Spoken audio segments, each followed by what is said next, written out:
I've been aware of the situation in Palestine for a very long time. Growing up, I would read about it, and even as a young child, I could see the casualties. One of the biggest moments for me was in 2000. It was just the start of the Second Intifada, and 2 days into the Intifada, there was what is now a very famous news report of a young boy, Muhammad al-Dura, hiding behind his father, caught in the crossfire. He ended up being killed on video. He was 12 years old. And I just remember seeing that on the 6 o'clock news. I was 14, I'd just gotten home from school that day. I remember feeling so confused and upset that this could happen, and maybe kind of naively thinking that something would change because of this horrific thing that had been seen all over the world.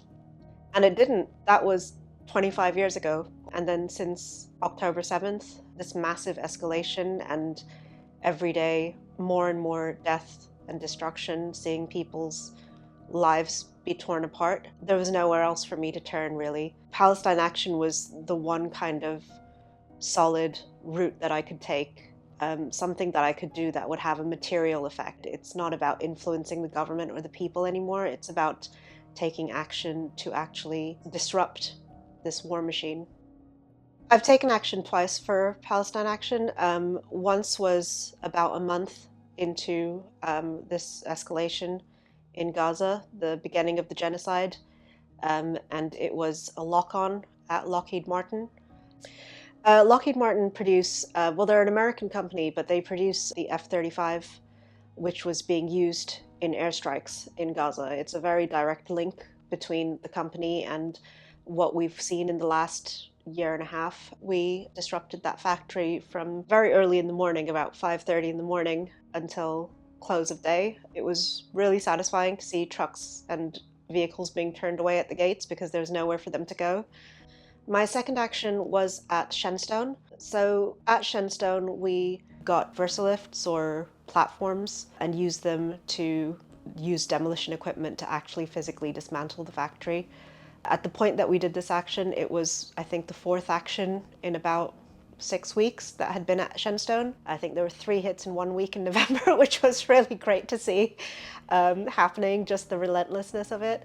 And then we showed up on Christmas Day. It's a holy day for Palestinian Christians, for Christians all around the world, and knowing that in Palestine those Christians aren't able to celebrate Christmas because of the actions of the Israeli military, it felt like we were trying to give them a little something to see that they were not forgotten. Even on Christmas Day, we don't forget about their struggle. The Israeli military uses a couple of different drones. One of these is the Hermes 450, and UAV Engines in Shenstone produces the engines for these drones. Most famously, this drone was used to kill the aid workers from the World Central Kitchen. It is used on a daily basis. In fact, I recently watched a report where the Israeli military brag about the fact that it is used 24 hours a day, 7 days a week, and it has this kind of notable sound. They said it sounds like a lawnmower just going constantly, and they referred to it as the horror of Gazans. I think it's important to remember as well that these weapons have been used in Gaza for many, many years. I mean, the Hermes 450 drone was used to kill children. Again, a pretty well-known case of children playing on a beach being killed by a Hermes 450 in 2014. So they've been being used for a very long time. And the thing to bear in mind is that they are now being used in the West Bank. This same machinery that Elbit produces, the same munitions, the same ammunition. A friend of mine who's just come back from a trip to the West Bank, he said that the one thing people want us to know is that they're not only not honoring the ceasefire in Gaza, but they are now expanding their operations into the West Bank and killing innocent people.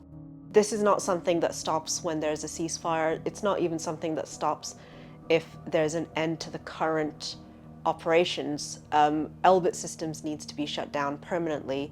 It shouldn't be operating on UK soil. And I think Palestine Action are the only group who are actually doing anything material about that.